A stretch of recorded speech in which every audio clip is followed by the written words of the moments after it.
예, 오늘 우리에게 새 첫날 주신 첫 주일 예배에 주신 말씀은 신약성경 에베소서 3장 1절에서 21절 말씀입니다. 그 가운데 16절부터 19절까지 한 목소리로 합독하도록 하겠습니다. 시작. 그의 영광의 풍성함을 따라 그의 성령으로 말미암아 너희 속 사람을 능력으로 강건하게 하시오며 믿음으로 말미암아 그리스도께서 너희 마음에 계시게 하시옵고 너희가 사랑 가운데서 뿌리가 박히고 터가 굳어져서 능히 모든 성도와 함께 지식에 넘치는 그리스도의 사랑을 알고 그 너비와 길이와 높이와 깊이가 어떠함을 깨달아 하나님의 모든 충만하신 것으로 너희에게 충만하게 하시기를 구하노라. 아멘. 오늘은 살리는 비밀, 죽이는 비밀이라는 말씀으로 박철수 목사님께서 말씀 전해주시겠습니다. 혹시 비밀 있으세요? 비밀. 저는 옛날에 비밀이 있었는데 제가 원래 그렇잖아요. 사람이 그 외향적인 사람은 별로 비밀이 없는 것 같아요.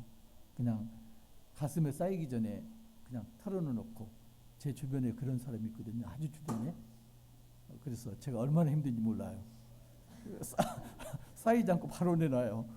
근데 저는 이제 성격이 정반대여가지고 저는 바로 털어놓지 않습니다. 그걸 쌓아놓습니다. 몇 년물 쌓아놓다가 한꺼번에 터지죠. 폭발력이 어떤 게 강할까요?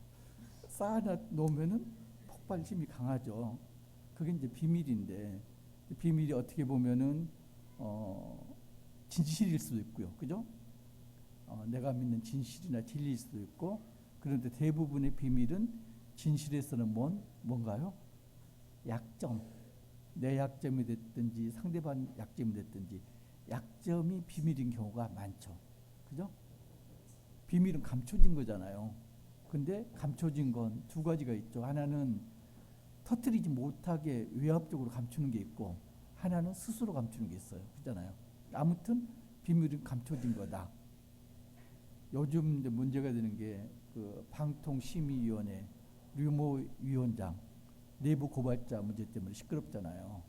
근데 내부 고발자가 이러이러한 비리가 있다 이렇게 제보를 하면은 거기 CEO는 어떻게 해야 될까요? 이 고발 내용이 진실인지 아닌지를 가려가지고 이야기를 해야 되는 거죠. 이건 진실이다. 아니면은 이건 진실이 아니다. 이 비리 내용이 진실이라면 내가 잘못했다. 사퇴하겠다. 이렇게 돼야 되잖아요. 근데 그게 아니고 어떻게 하고 있나요? 내부 고발자가 누구인지 감사에 착수해가지고 지금 조사하고 있습니다. 그 비밀이 터트려지면은, 비리가 터트려지면은 굉장히 위험한 모양이죠. 비밀이라는 게 위험의 속성이 있습니다. 왜요? 파괴력이 있으니까. 비밀, 한번 한자 좀 띄워주실래요? 비밀. 비밀 보면은 감출 비자예요. 근데 저게 이제 사실은 감출 비가 그 가운데 있는 비자도 감출 비인데 이건 볼시에 반드시 필자. 이게 이제 옛날 글자고요.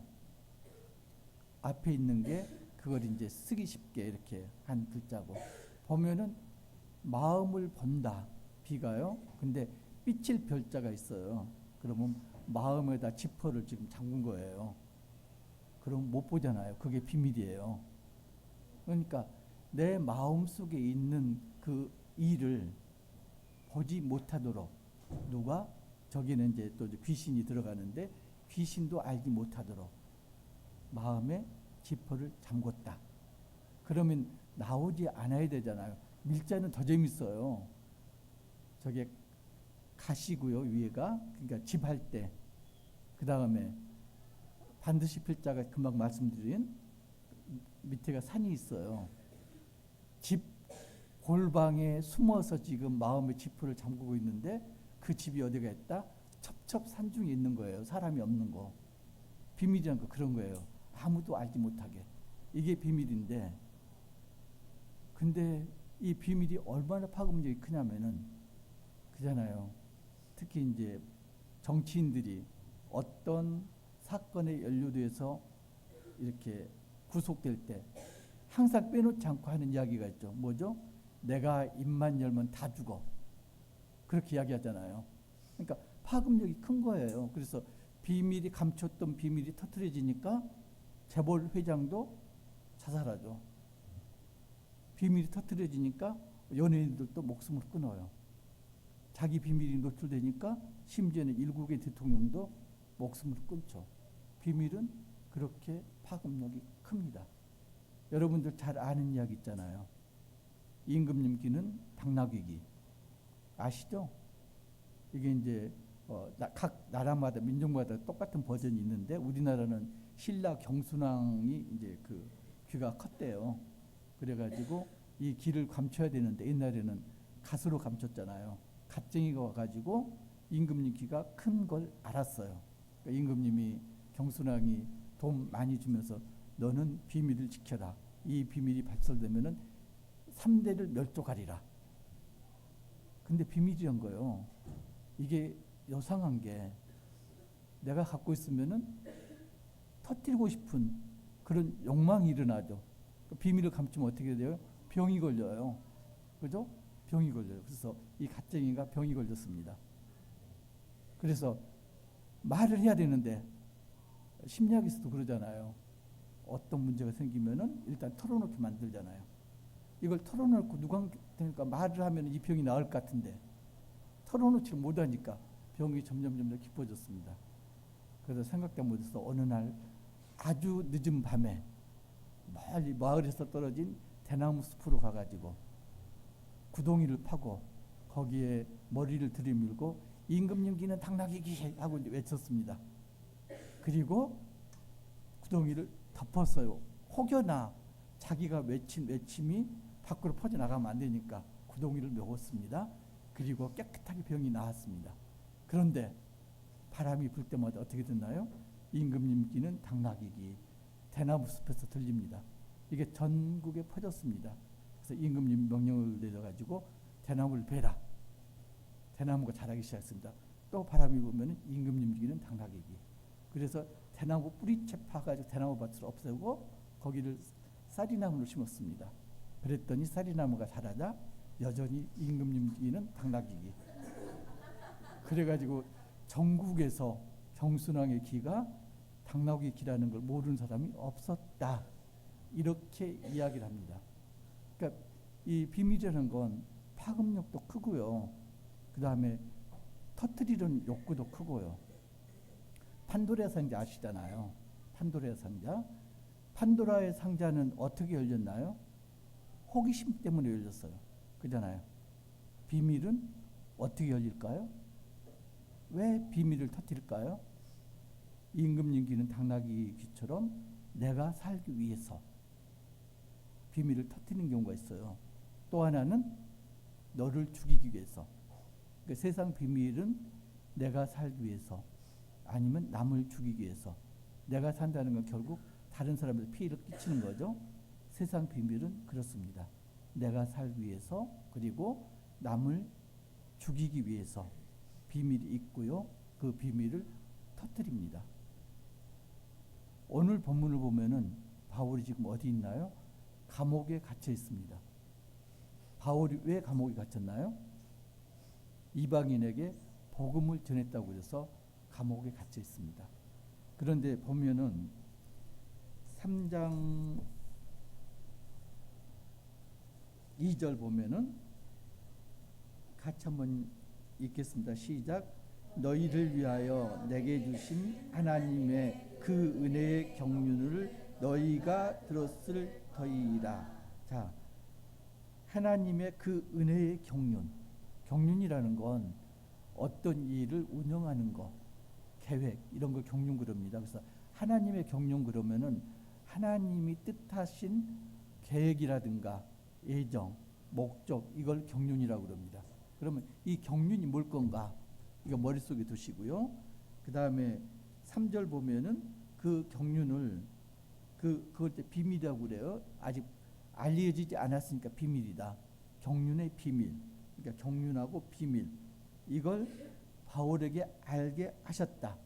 그리고 바울은 그것을 설교를 했었고 서신서를 작성하면서 여러 이방인들에게 전했고, 그래서 내가 감옥에 있지만은 내가 설교했던 거, 내가 쓴 글을 읽으면은 하나님의 은혜의 경륜, 그 비밀을 너희가 알 수가 있을 거다. 근데 그 비밀은 어땠었나? 이전 세대, 여기서는 이제 사람들의 아들들 그러는데 이건 이제 믿지 않는 사람들입니다. 믿지 않는 이방인들에게는 알려지지 않았다. 그런데 지금은 이게 알려졌다. 누구를 통해서? 선지자들과 사도를 통해서, 그리고 사도인 바울을 통해서, 나 바울을 통해서 이 하나님의 경륜 비밀이 알려졌다. 그런데요, 재미가 있는 게 목적이 뭔가요? 6절 보시면 함께 읽겠습니다. 시작. 이는 이방인들이 복음으로 말미암아 그리스도 예수 안에서 함께 상속자가 되고 함께 지체가 되고 함께 약속에 참여하게 되가 됨이라. 그러니까 7절 보면은 그래서 바울이 하나님의 은혜의 선물을 따라 일꾼이 되었다. 8절 같이 한번 읽겠습니다. 시작. 모든 성도 중에 지극히 작은 자보다 더 작은 나에게 의 은혜를 주신 것은 측량할 수 없는 그리스도의 풍성함을 이방인에게 전하게 하시고, 9절 영원부터 만물을 창조하신 하나님 속에 감췄던 비밀의 경륜이 어떠한 것을 드러내게 하려 하심이라. 그런데 지금 바울이 이야기입니다. 어떤 걸 이야기하나요? 모든 성도 중에 지극히 작은 자보다 더 작은 자, 이렇게 자기 자신을 한없이 낮춥니다. 바울이 어떤 사람이었나요? 바울은 예수를 대적하던 사람이었습니다. 기독교인들, 그리스도인들을 잡아다가 감옥에 가둔 사람입니다. 그리스도인들을 박해하던 사람이었습니다. 그 바울이 어떻게 됐나요? 다메스코스에서 예수님을 만난 다음에 회심했습니다. 회심하고 보니까 하나님의 비밀의 경륜을 깨닫게 된 거예요. 자, 바울이 깨닫은 거 어떤 건가요? 나는 도저히 용서받지 못할 사람. 그런데 나에게 하나님께서 구원을 허락하셨다. 그러면은 그 비밀을 내가 알았다. 그러면 바울의 심정이 어떻습니까? 이 비밀을 나만 갖고 있어야 되나요? 전하고 싶은 마음이 드는 거죠. 바울이 뭐라고 그랬나요? 디모데전서 1장 15절에서는 죄인 중에 내가 그리스도라. 모든 죄인 중에서도 내가 첫째가는 죄인이다. 이렇게 이야기했던 바울입니다.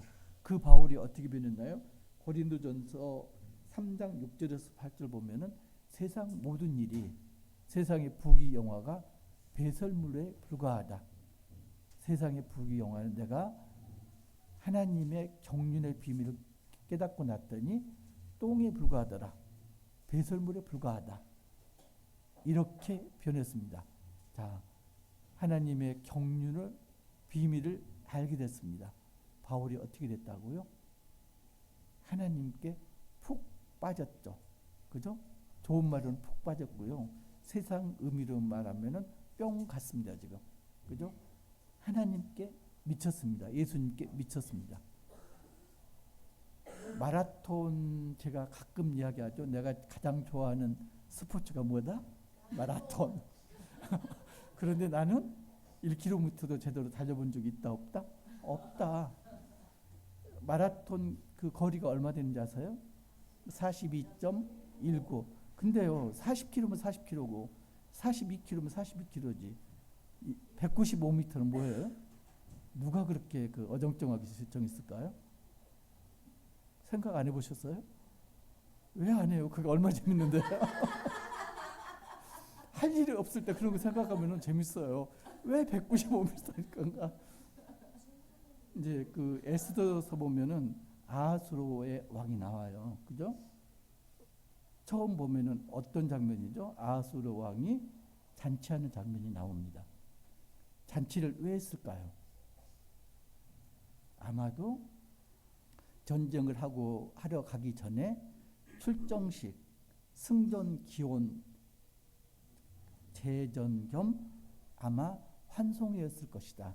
그렇게 보고 있거든요. 왜 그러냐면은 아수르 왕이 다리오 1세예요.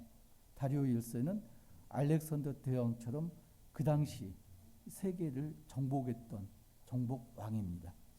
다리오 1세는 유대 민족이 그 성전을 재건할 때 성전이 중단됐잖아요. 재건하다가 그때 재건하도록 다시 한 게 다리오 1세예요. 왜 그러냐면 다리오 1세가 어느 날 고레스 칙령을 받거든요. 그랬더니 귀향을 시키고 성전 재건 허락한 걸 봤어요. 그래서 그걸 다시 재건하도록 한 왕이 다리오 1세입니다. 그러니까 다리오 1세가 누구냐면은 아하수르 왕의 아버지.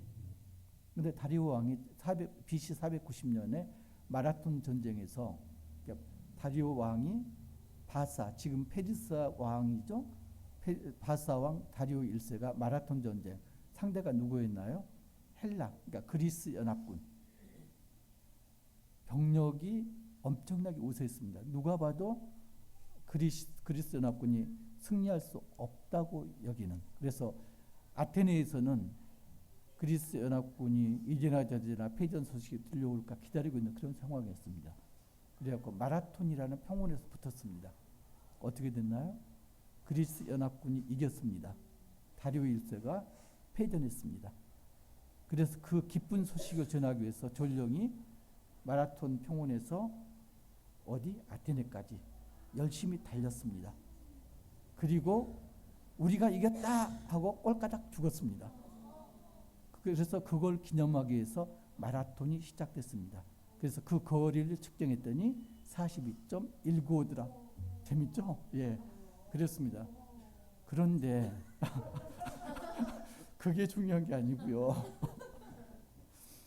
지금 아테네에 있는 시민들은 승전 소식을 들었을 당시에 이미 전쟁 끝나 있어요. 그죠? 그러니까 아테네 시민들의 생사는 이미 오래전에 끝나 있어요. 그리고 뒤늦게 승전보를 들은 겁니다.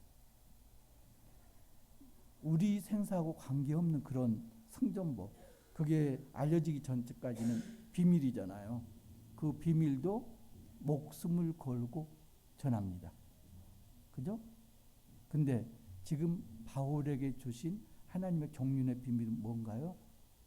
죽을 수밖에 없는 구원의 비밀이잖아요. 바울이 그걸 깨달은 거예요. 그러면은 바울이 어떻게 해요? 세상 일에 몰두할 수 있을까요? 할 수가 없는 거죠. 오로지 내가 받은 비밀의 경륜을 전하기 위해서 미친 듯이 전도할 수밖에 없는 상황이죠. 그죠? 그런 상황입니다. 그래서 9절 보시면은 영원부터 만물을 창조하신 하나님 속에 감춰둔 경륜의 비밀이 어떠한 것을 드러내게 하십니다. 그걸 이제 자기가 소명으로 받은 거예요. 그래서 10절 보면은 교회의 소명이 나옵니다. 바울은 이렇게 전했는데 그러면은 너희들은 어떻게 교회라는 게 믿는 사람들의 모임이잖아요. 너희들은 어떻게 하느냐? 너희들도 그와 같이 전해야 되지 않겠느냐? 지금 그 이야기죠. 그런데요, 모두가 은혜를 받아서 예수를 영접했고 하나님을 믿고 예배를 드리잖아요. 은혜 가운데서 은혜를 받았다. 그런데 은혜가 똑같을까요? 모든 사람에게 임한 은혜가 똑같을까요? 은혜를 받았다고 그러는데 어떤 사람은 내가 이러한 은혜를 받아서 손쉽게 남한테 이야기하는 사람도 있고요. 어떤 사람은 네가 하나님께 받은 은혜가 뭐야 그러면은 뭐지? 말을 못하는 사람도 있고요. 어떤 속이 더 은혜를 받았을까요? 그건 이제 숙제요. 누가복음 보면요. 누가복음 7장 41절에서 42절 보면은 50데나리온 빚진 자와 500데나리온 빚진 자 이야기가 나옵니다. 주인에게 두 하인이 빚을 졌다. 한 하인은 50데나리온 그리고 한 하인은 500데나리온의 빚을 졌다. 그런데 둘 다 갚을 형편이 안 됐다. 그래서 주인이 빚 없던 걸로 하자. 탕감시켜줬다. 예수님이 말씀하십니다. 그 둘 중에 누가 더 큰 은혜를 받았느냐? 누굴까요? 500데나리온. 500데나리온 빚 탕감 받은 자가 더 큰 은혜를 느끼는 거죠.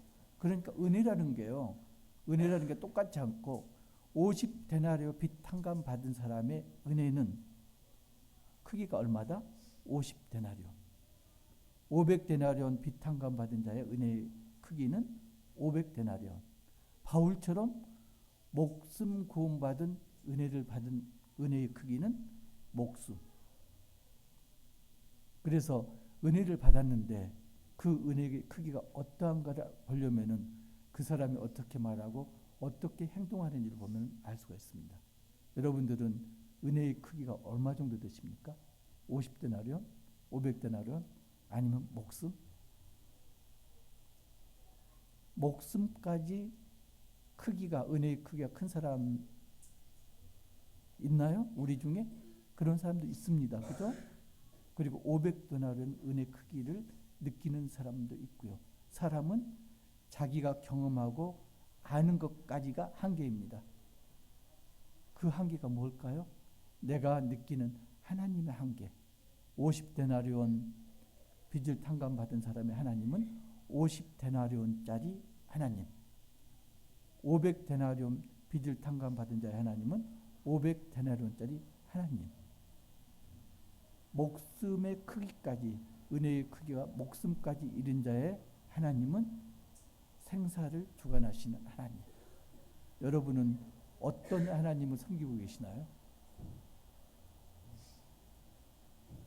16절 보면은, 자, 너희들은 하나님 복음을 전하는데 이렇게 전해라 말씀하고 있습니다.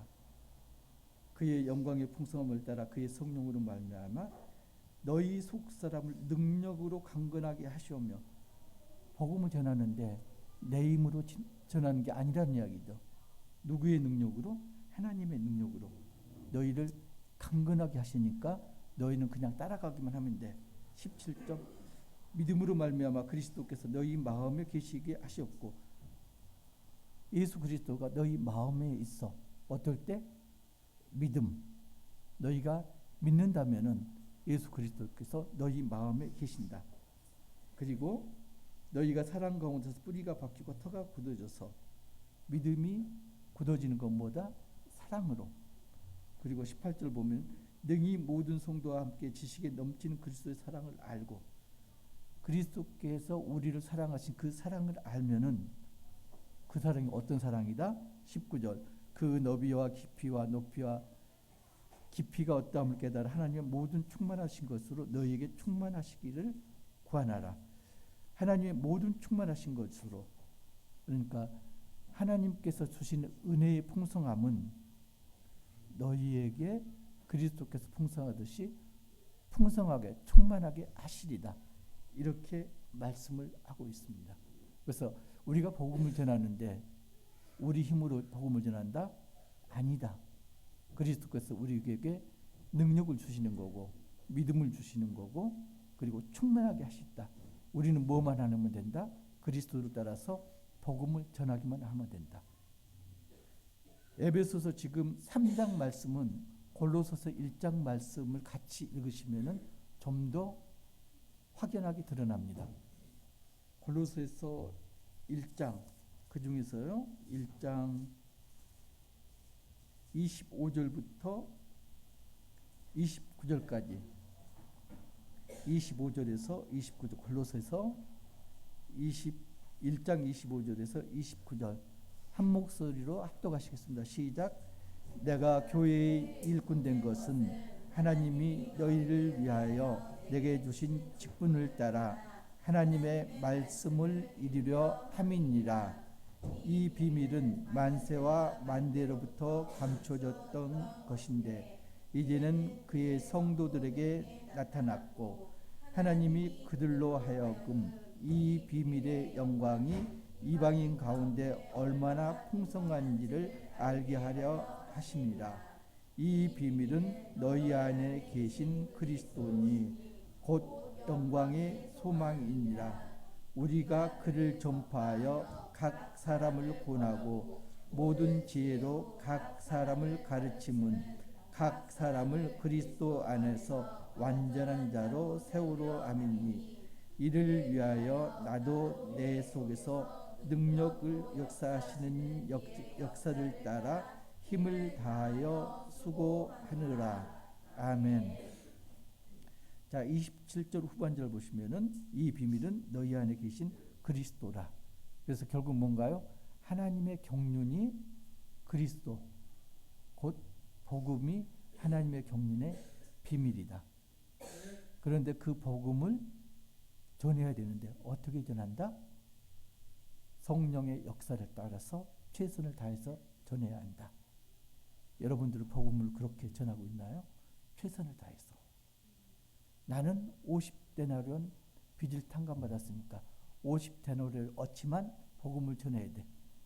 나는 500데나리온 빚을 탕감받았으니까 500데나리온만큼만 복음을 전해야 돼. 그게 아니란 이야기죠. 하나님이 어떻게 하셨다고요? 독생자 예수 그리스도를 십자가에 죽게 하셔가지고 그 피로 화목 제물로 삼으셨어요. 그 피로 우리가 구원을 받았습니다. 그럼 우리도 바울처럼 목숨을 다해서 복음을 전해야 된다고 그러죠. 근데 그게 누구 힘으로? 내 힘이 아니고 예수 그리스도 성령께서 주시는 힘으로 복음을 전해야 된다. 이렇게 말씀하고 있습니다. 저는 은혜의 크기가 얼마큼 될 것 같아요? 굉장히 궁금한데 어떻게 생각하시는가? 저는 우리 여정호 목사님 얼마나 될 것 같아요? 바울처럼 목숨 크기? 저는 50데나리온 크기? 그게 아니고요. 일단은 목사로 부르심 받았잖아요. 그러면은 어떻게 됐든지 내 생사이탈권을 주님한테 맡겨드린 거예요. 그러면은 여러분들이 나를 50데나리온으로 보더라도 나는 바울처럼 목숨 크기로 은혜를 느끼고 있는 거죠. 하나님이 목숨 크기. 우리 장로님 아마 500데나리온? 그런데요, 예수님의 제자로 여러분들 부르셨잖아요. 예수님이 뭘로? 예수님의 목숨으로. 그러면 여러분들은 50데나리온짜리가 아니고요, 목숨짜리 은혜를 경험한 자입니다. 복음도 50데나리온짜리 복음을 전하는 게 아니고요, 목숨짜리 복음을 전해야 됩니다. 그렇게 복음 전하고 계시나요? 제가 늘 이야기하는데 세상 끝, 땅 끝까지 복음을 전하라. 땅 끝이 어디라고요? 우리 가정. 땅 끝에 있는 마지막 사람이 누구라고요? 믿지 않는 내 배우자. 그 배우자가 예수님을 받아들이고 하나님의 경륜의 비밀을 알고 구원의 생명의 비밀을 아는 때 예수님 재림이 이루어지는 거죠.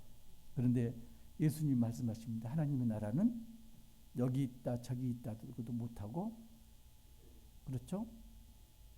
어디 있다? 너희 마음속에 있다. 내 배우자가 땅 끝에서 구원을 받았는지 누구를 보면 안다? 내 배우자가 아니고 내 마음으로 보면 안다. 내 마음이 평온하고 하나님 나라면은 내 배우자가 구원을 받은 것이죠. 그런데 그렇지 못하다면은 아직도 여러분들의 복음은, 우리 복음은 땅 끝에까지 이르지 못한 거죠. 마지막 한 사람, 그게 누구라고요? 믿지 않는 내 가족, 믿지 않는 내 배우자. 땅 끝까지 복음을 전하는.